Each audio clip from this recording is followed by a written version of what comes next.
Hi hello नमस्कार, मी कोमल तुम्हा सर्वांचे स्वागत करते माझ्या अजून एका नवीन व्हिडिओमध्ये। तर आज आपण बघणार आहोत शिल्लक राहिलेल्या चपातीपासून शेवपुरी कशी बनवायची ते।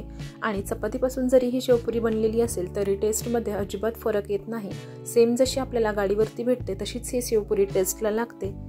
तर सगळ्यात आधी तुम्ही चॅनलवरती नवीन असाल तर चॅनलला सबस्क्राईब करा, बेल आयकॉनवरती क्लिक करा म्हणजे माझ्या नवीन व्हिडिओचे नोटिफिकेशन तुम्हाला मिळेल। आणि व्हिडिओला लाईक करायला विसरू नका। तर सगळ्यात आधी मी इथे घेतलेली आहे शिल्लक राहिलेली चपाती, म्हणजेच मी इथे शिळी चपाती वापरलेली आहे। आणि आपल्याला इथे ताजी चपातीचा वापर करायचा नाहीये, इथे आपल्याला शिळीच चपाती वापरायची आहे। तर इकडे बघू शकता की मी एका छोट्या वाटीने या चपातीचे काप करून घेणार आहे। तुमच्याकडे जर कटर असेल तर तुम्ही त्यानेही हे चपाती आहे ती कट करून घेऊ शकता। तर अशी छोट्या वाटीच्या साहाय्याने व्यवस्थित सर्व चपाती आहे ती कट करून घ्यायची आहे। तर इकडे बघू शकता की माझी एक चपाती आहे ती व्यवस्थित मी कट करून घेतलेली आहे। आणि त्यानंतर आपल्याला ही जी चपाती कट करून घेतलेली आहे त्याला फोर्कच्या साहाय्याने छोटे छोटे होल करून घ्यायचे, जेणेकरून ती चपाती जेव्हा आपण भाजणार तेव्हा फुगणार नाही। तर इकडे मी एक तवा गरम करायला ठेवलेला होता, त्यामध्ये मी घातलेलं होतं 2 ते 3 चमचे तेल। आणि नंतर जी चपाती आपण कट करून घेतली ती यावरती आपल्याला मीडियम गॅसवरती भाजून घ्यायची आहे।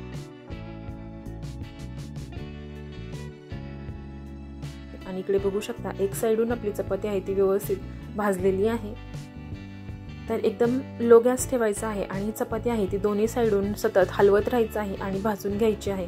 जर तुम्ही ही चपाती हलवत भाजली नाही तर ती चपाती करपेल आणि ती कुरकुरीत होणार नाही।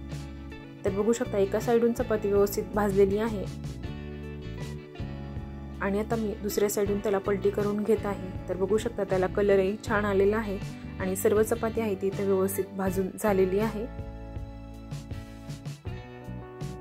अशाच पद्धतीने मी सर्व चपात्या भाजून घेतलेल्या आहेत।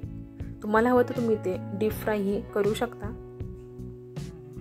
तर बघू शकता इथे चपाती आपली भाजून तयार आहे आणि आता तुम्हाला मी दाखवते की ती व्यवस्थित अशी भाजलेली आहे आणि छान कुरकुरीत आणि क्रिस्पी झालेली आहे।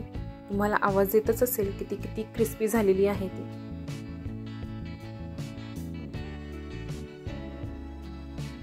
तर शेवपुरी बनवण्यासाठी मी इथे घेतलेले आहे उकडून घेतलेले 2 बटाटे घेतलेले आहेत, ते आता मी व्यवस्थित फोडून घेणार आहे।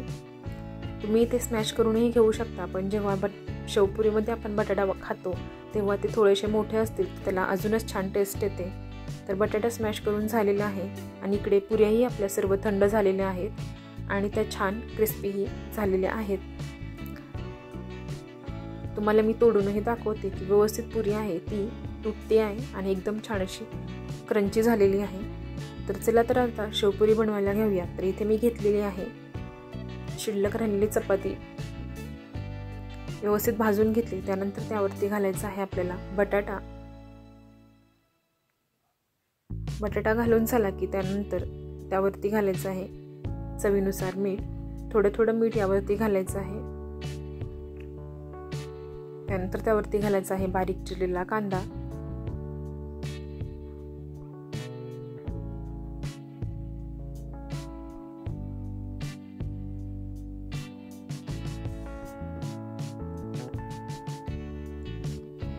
बारीक चिरलेला टोमॅटो, ग्रीन चटणी, इथे तुम्ही रेड चटणीही वापरू शकता।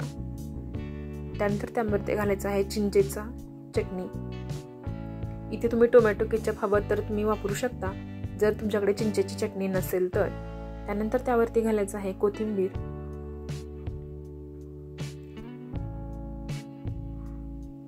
आणि सगळ्यात महत्त्वाचं म्हणजे चाट मसाला घातल्यामुळे शेवपुरीला छान टेस्ट येते।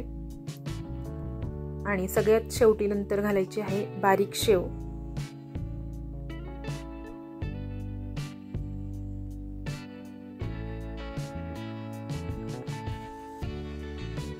आणि वरतून थोडीशी कोथिंबीर।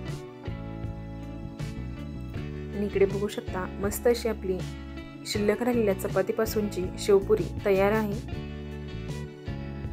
तुम्हाला माझा व्हिडिओ कसा वाटला ते कमेंट करून सांगायला विसरू नका आणि तुम्हीही माझी रेसिपी एकदा नक्की ट्राय करा, तुम्हालाही नक्कीच आवडेल। तुम्ही माझा व्हिडिओ शेवटपर्यंत पाहिला त्यासाठी धन्यवाद। पुन्हा भेटूया अशाच एका छानशा रेसिपी सोबत। Thank you.